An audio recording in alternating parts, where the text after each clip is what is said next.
রব্বিরহামহুমা কামা রাব্বায়ানি সগীরা। হে আমাদের রব, তাদের দুজনের প্রতি রহমত প্রদর্শন করুন যেভাবে তারা শৈশবে আমাকে লালন পালন করেছেন।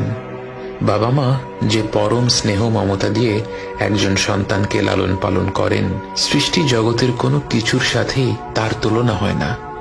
এই মমতায় কোনো স্বার্থ নেই, নেই কোনো শর্ত।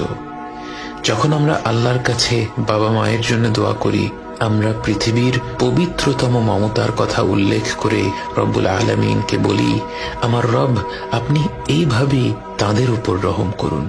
বাবা মায়ের জন্য এই দোয়াটি পবিত্র কোরআনের মাধ্যমে আল্লাহই আমাদের শিখিয়েছেন।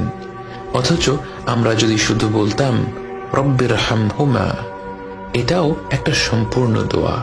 এর অর্থ, হে রব, আপনি তাদের দুজনের উপর রহম করুন। কিন্তু আল্লাহ আমাদের শিখিয়েছেন রব্বিরহামহুমা কামা রাব্বায়ানি সগীরা।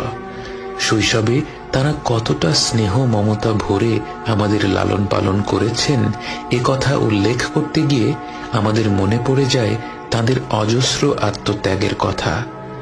এই পৃথিবীর বুকে আমরা ভূমিষ্ঠ হওয়ার আগে থেকেই বাবা মায়ের আত্মত্যাগ আরম্ভ হয়ে যায়। রাত বিরাতে গর্ভবতী মায়ের ঘুম ভেঙে যায়, যখন তখন প্রচন্ড ক্ষুধা পায়।